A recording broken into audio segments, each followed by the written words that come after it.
Welcome back to the Coins and Connections podcast, where we explore all things books, business, and bullshit. My favorite bees.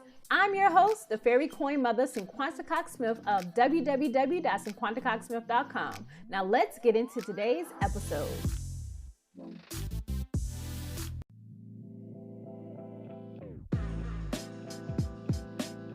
Thank you so much for listening and subscribing to the Coins and Connections podcast. Don't forget to leave a review and join the conversation over on Facebook and Instagram using the hashtag Coins and Connections. Follow me on Instagram and Facebook at Cinquanta Cox-Smith and at Coins and Connections. You can shop all merch at www.coinsandconnections.com. I love you more than I love this podcast. Peace.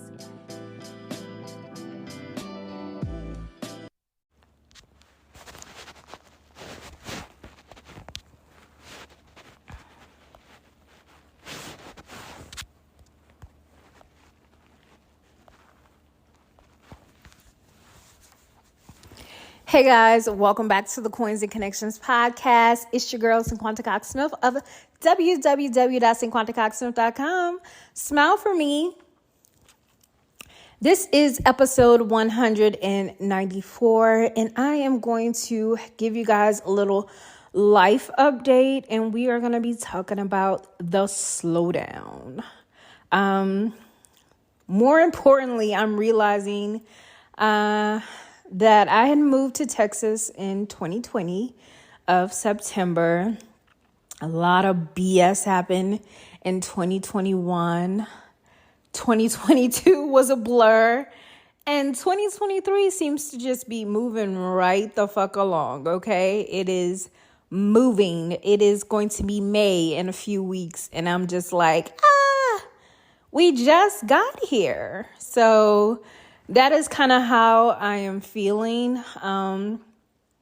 Know that 2022, in my opinion, is a blur, but I accomplished a whole lot in 2022. And it's crazy to me that I feel like it's a blur. I had the most collaborations. I made a lot of money, but yet it's a blur. I don't know if that's because I ended up being super exhausted or what, but yeah, I'm calling it a blur. And it's probably also because after losing so much in 2021, I was rebuilding, I was fighting, I was just trying to figure out what the heck was going on. Also, at the end of 2021, I officially closed and dissolved my LLC, and I no longer structured it as a business, but also in 2022, me and my husband started a new business. Coins and Connections is still mine. It's trademark. It is still my brand. But I don't look at it as a business anymore. I consistently every day work in it versus whether I call it a business, whether I advertise it or whatnot. But we've had these conversations together a lot of times about me not being the face of things. And Coins and Connections is the brand that I did not want to be the face of, but I ended up having to. And then all of my other print on demand brands are kind of pretty much faceless other than Crypto Cloud, which I was using as a test type of thing. Okay. So I've been testing out things. And like I said, if you guys want to steal my cloud photos, that's just, you're really at a low point in your life where you have to steal some cloud photos when you could legit go outside and take as many as you want. So that's why I was not afraid to share that brand, because it was literally like nature pictures that I had taken with my iPhone.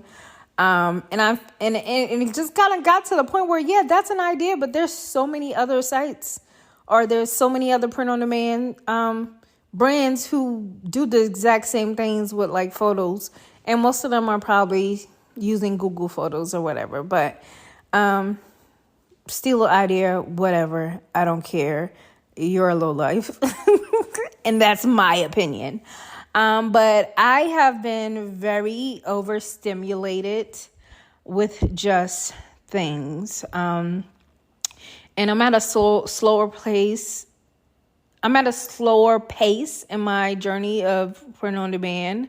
Not as far as like work, but just as in, I don't want to teach it really. I don't want to consistently have to show you how to do something. Even though I may pick and choose the type of things I do just because that is what I built my brand on. So I'm still wanting to check out some different print on demand sites, do the whole full setup, how to set it up, connect it, and order a sample. There's like a few more sites that I would love to do that with. I'm still cool with reviewing different products that I purchase. That is not a collaboration. And I'm starting to get open back up to collaborations. I've had a ton of interests. But I'm just picking and choosing because at this point, I know what my strong points are with my audience and where I make my money. So I don't want anything to feel forced. I don't want to feel like I have to be active on Instagram, TikTok, Twitter, Facebook, and whatever else is out there for me to get this collaboration. When I think brands should listen to the influencer because obviously we work in our brands or businesses every day and we know where our engagement is. So if I tell you I'm primarily on YouTube and that's where I get my biggest engagement, why don't you believe me? Why don't you feel like, hey, I know my Instagram post isn't going to do well because there's not a lot of engagement there, but then people say, we want you to make this real. It has to have XYZ. And I feel like once brands allow the influencers to continue to create the way they do, to get the engagement that they desire from their audience, they will see results better on both ends. But that's not what we're here to talk about. So I'm working with my job. I went from full-time to part-time because I have been dealing still with like mental health issues, anxiety.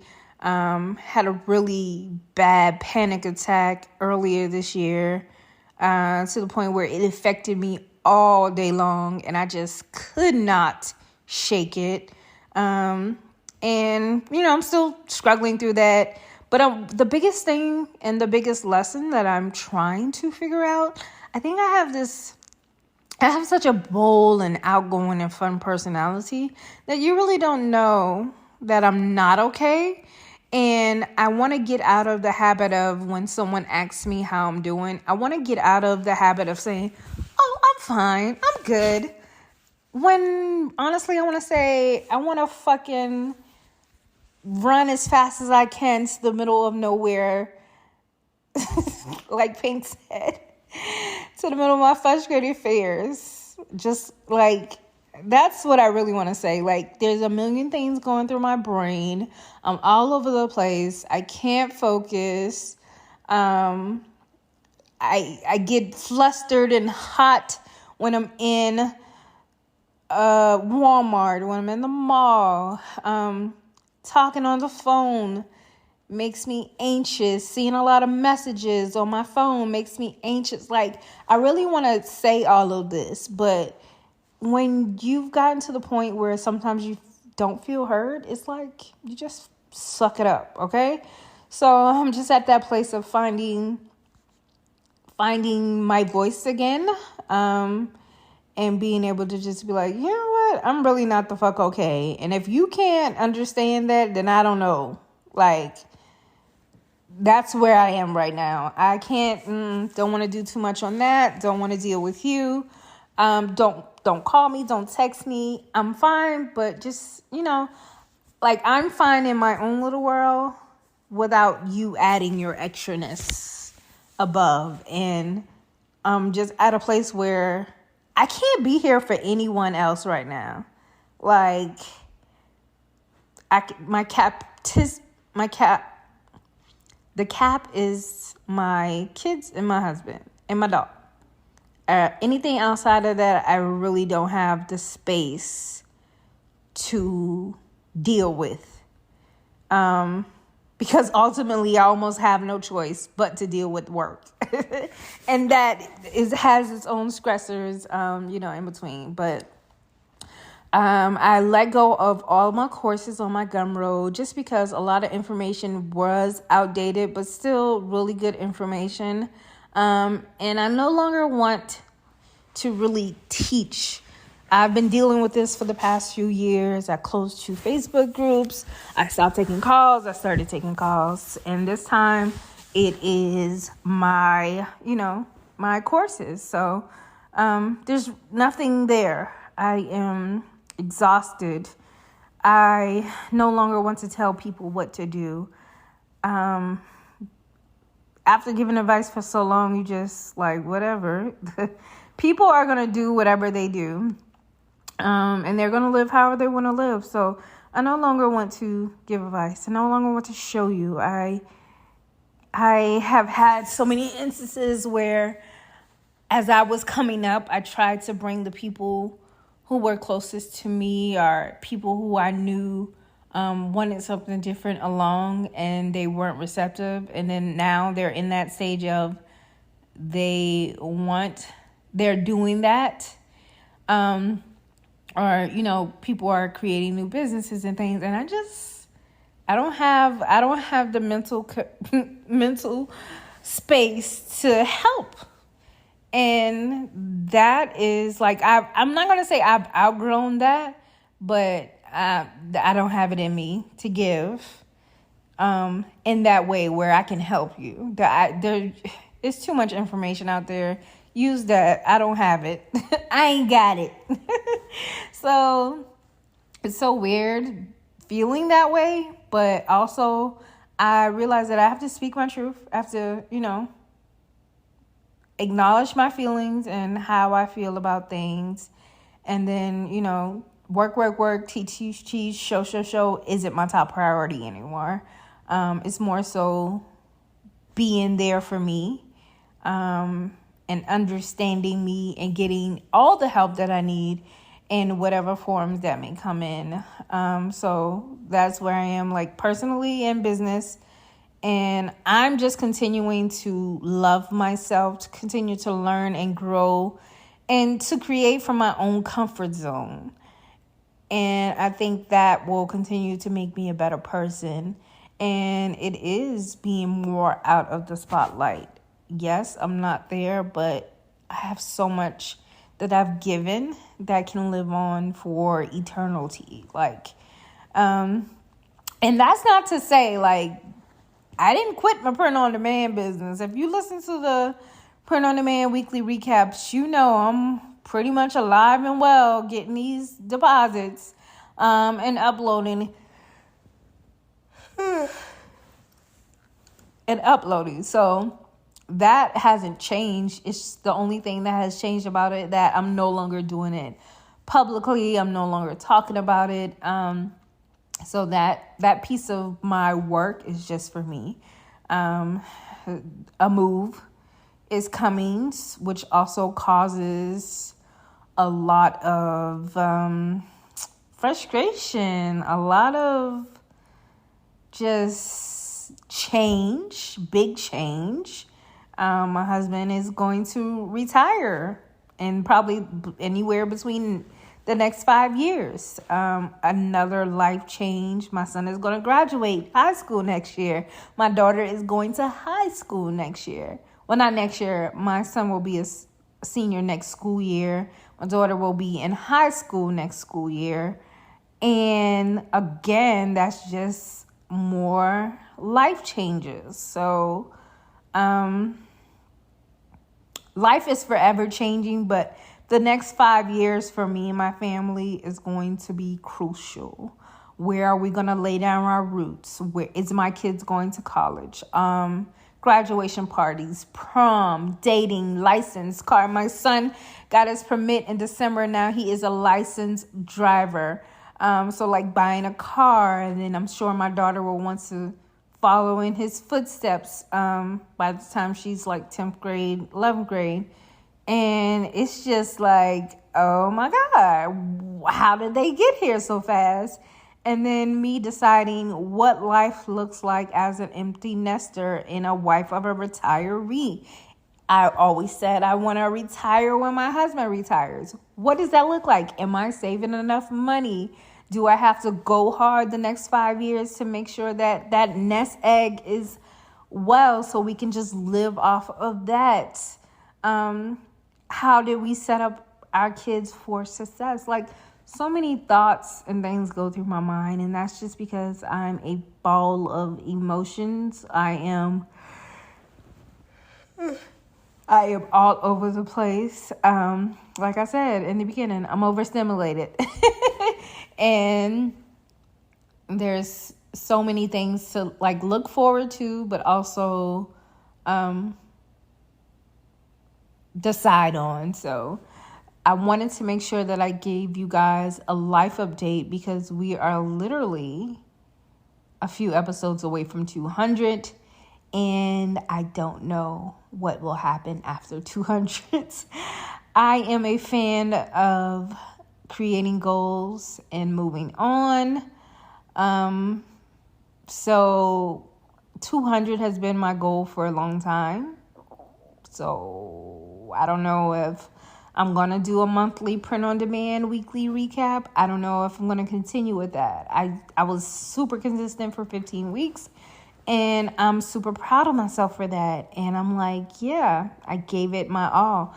I was able to stay consistent with something for 15 weeks straight. And I realized that there's a lot of things that I can't do at the same time and be consistent. So, you know, when I do, like, I focus on two really big things, that third one just kind of falls by the wayside. And at this moment, I've been consistent with the podcast and my actual job. And then, you know, of course, in the backgrounds, uploading on my print-on-demand sites. But, of course, my YouTube channel has somehow fell by the wayside. And every time that I do try to go back to create videos, it's like I have problems after problems after problems with recording, audio, just things like, and it's like, why are you acting like this? Like I haven't been uploading on YouTube for the past 10 plus years. And I just think it's super crazy that, you know, the devil be busy. Okay.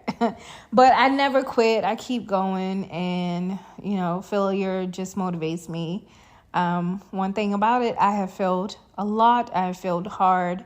But I have also came out on the other side of it and just been happy with what I've been able to create. So I don't want to hold you guys any longer because I've already been talking for almost 15 minutes now. So a lot of this is, you know, just my conversation with you guys. I hope you all are well. I hope you are living your wildest dreams. And I hope you are not sacrificing your happiness or peace for anyone else. And that is that. Until next time.